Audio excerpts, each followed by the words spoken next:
여러분 안녕하십니까? 사주 상담사 장세진입니다. 사주에서 재성은 돈을 의미하지요.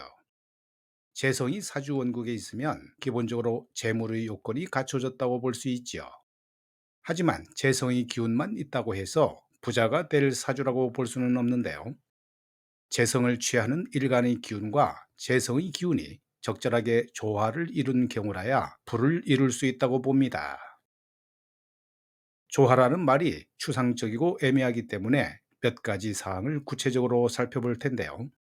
오늘의 영상은 부자사주의 기본 조건 세 가지에 대해서 말씀드리겠습니다.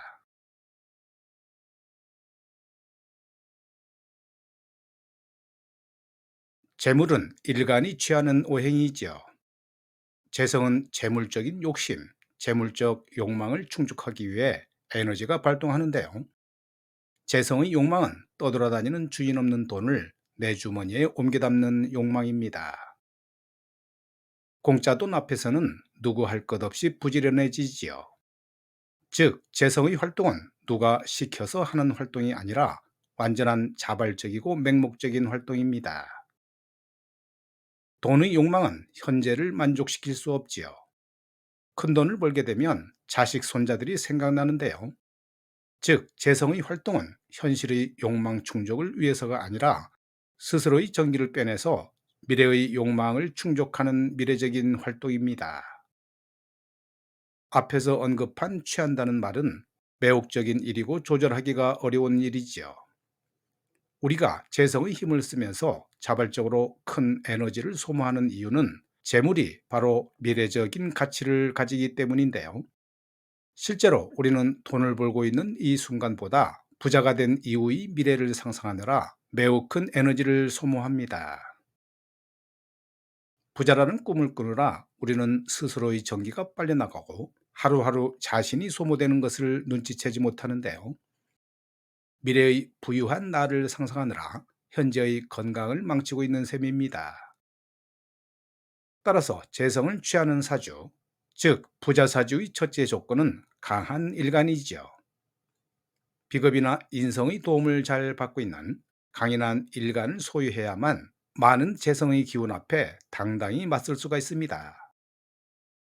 일간의 힘이 강하지 않으면 반드시 재물의 매혹적인 힘 앞에서 건강을 잃거나 애써 모아놓은 재물을 모두 날려버릴 수 있는데요.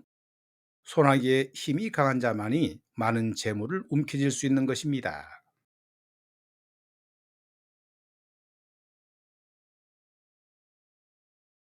재성이 강하기 위해서는 두 가지 방법이 있죠. 먼저 재성의 숫자가 많아야 하는데요. 재성이 3개 정도 일간 주변에 포진하고 있다면 재성의 기운이 강하다고 볼 수 있습니다. 재성이 똘똘 뭉쳐 있는 경우도 재성 힘이 강하다고 볼 수 있죠. 또 한 기둥의 간지가 재성이라면 강하다고 볼 수 있는데요. 특히 월주와 시주를 의미합니다. 둘째, 재성이 한 개만 있고 그 재성이 주변 식상으로부터 지원을 잘 받아야 하지요. 재성이 많고 식상도 많은 경우도 부자의 조건으로 생각해 볼 수 있는데요. 실질적으로 일간도 튼튼하고 식상도 많고 재성도 많은 사주는 존재하기가 어렵습니다. 이는 우리가 갖출 수 있는 기운의 수는 한정되어 있기 때문입니다. 팔자 중에서 일간을 제외하면 7개가 되지요. 7개의 간지가 일간을 지원해줘야 하고 식상도 많고 재성도 많은 경우가 만들어지기 어려운 것입니다. 공격도 잘하고 수비도 잘하고 주력도 빠르고 골키퍼도 잘하는 축구 선수는 없지요. 하나를 얻으면 하나를 포기해야 하는데요. 사정이 이렇기 때문에 재성은 하나로도 충분하고 그 재성을 지원해주는 식상이 있다면 재성이 강하다고 볼 수 있습니다.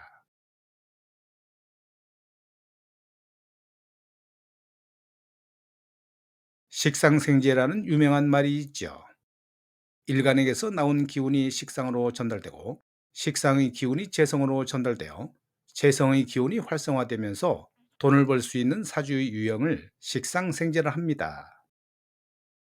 흐름이 부드럽고 결과적으로 재성으로 힘이 집중되기 때문에 재물을 모으고 윤택하게 살아갈 수 있는 조건은 될 수 있지만 큰 부자의 조건은 아니라고 보는데요. 이는 식상생재가 잘 이루어지면 적당한 부를 취하고 안정적으로 살 수는 있지만 큰 부자가 되기 어려운 것은 기운의 분산 때문입니다. 흐름이 좋다는 것은 그만큼 기운의 집중이 이루어지기가 어렵다는 말이 되며, 기운이 집중되기 어려우면 한꺼번에 큰 돈을 벌기가 어려워집니다.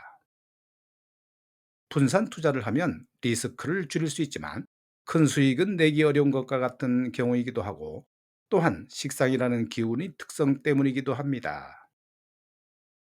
큰 부자는 어느 순간이 되면 자기의 힘으로 부를 창출하지 않지요. 큰 돈이 돈을 불러오는 것일 뿐 스스로의 노동력과 정신력으로 부를 창출하지 않는 것인데요. 하지만 식상생재의 유형은 스스로 부지런히 몸을 움직여 재물을 획득하는 의미가 있습니다. 유명 맛집을 예로 들을 수 있지요.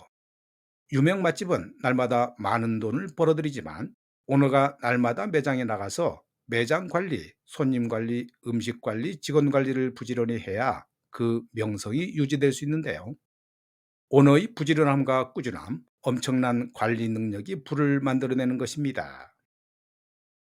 이때의 부는 노동력의 대가이며 꾸준히 쌓아온 모래성과 같은 의미를 지니지요. 오너가 일주일, 1년을 쉬게 되면 바로 허물어지는 모래성인데요. 이는 식상이 부지런히 움직이는 활동이기 때문에 식상을 전제로 한 채성의 발동은 큰 부자의 조건과는 부합하지 않는 것입니다.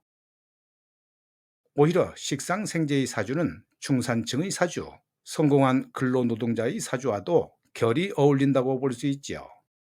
그래서 큰 부자의 사주를 따질 때는 식상에 너무 큰 의미를 부여할 필요가 없습니다.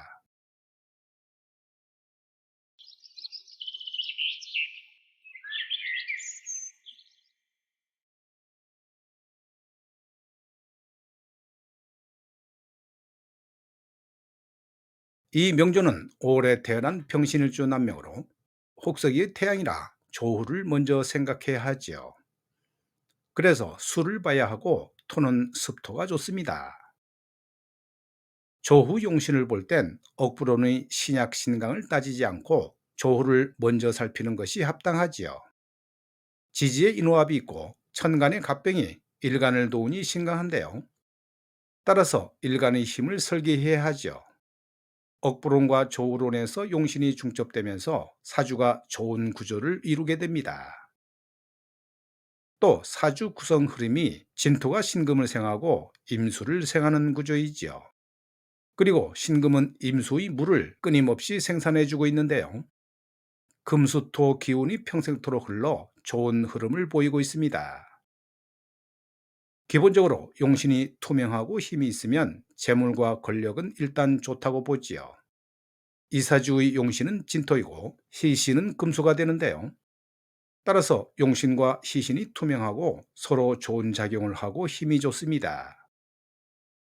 진토 식신이 신금 재성을 식신생재하니 재물운이 좋을 것이고, 신금 재성이 천간 임수 관성을 재생관하니 권력과 명예가 매우 좋은데요.